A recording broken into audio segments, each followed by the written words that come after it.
Welcome back at 9:22. While many people get excited about spring, allergy sufferers may find it difficult to enjoy. There's no cure for spring allergies, but you can take steps to curb the symptoms from medication to household habits. An allergist and immunologist, Dr. Reena Mehta, joins us with some tips for treating spring allergies. Good morning. I could talk about this all day long with you because so could I. I am an allergy sufferer 365.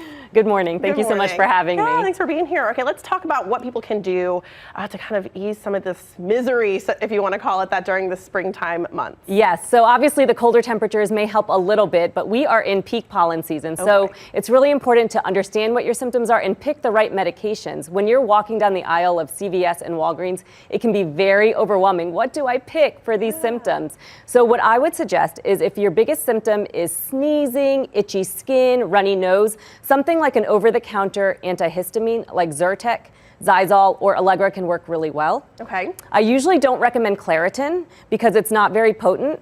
And I also usually don't recommend Benadryl because it's sedating and has a very short half-life. Okay, so it just kind of depends on what you're experiencing. Yes. If it's a mild case or if it's an extreme case. And honestly, getting ahead of the symptoms early, so starting the medicines before, like, okay, I know every time this year, February hits, Mardi Gras hits, and I'm gonna start suffering, start your medicines about 2 weeks early. Okay.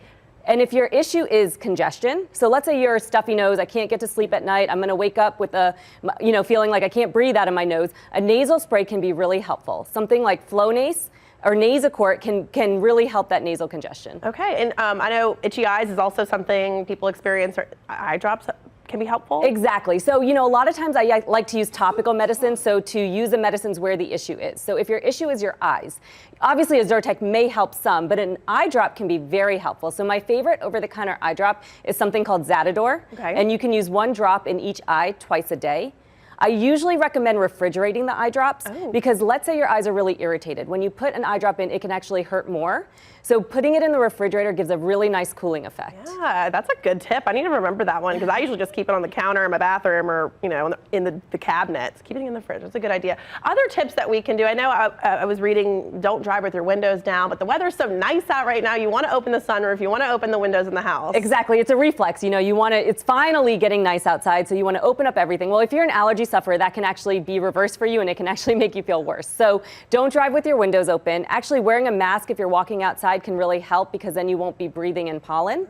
Sunglasses and wearing a hat, anything you can do to protect your skin and your eyes from getting the pollen in it can help. Let's say you've been outside all day. The first thing you want to do when you come home, clothes in the wash, shower. Let's say you don't do that. Now you go sit on your couch, you get in your bed. Well, now you brought pollen and dust and mold into all of those areas. And it's so bad right now. My car is green. I was just telling you I was on a live report last week where pollen was literally falling onto my clothing. I could see it. So that's just a good note. Exactly. Pets carry pollen too. So if you have a dog who goes outside for walks, well, washing the pet more frequently during the season, changing your air filters more frequently before and after the season, washing your sheets more, all of these things can be helpful. But when all else fails, call your local allergist. I was going to say, if the medication just not kicking it. Yeah, there's a lot of things we can do to figure out what you're allergic to. We can do allergy shots to desensitize you to these things. We can do, more than over-the-counter medications to get you through the season. So definitely don't need to suffer. Give us a call. We'll help you through it. I'll be calling because I am a sufferer. Dr. Mehta, thank you so much for being here. We appreciate it. Thank you so much for having me.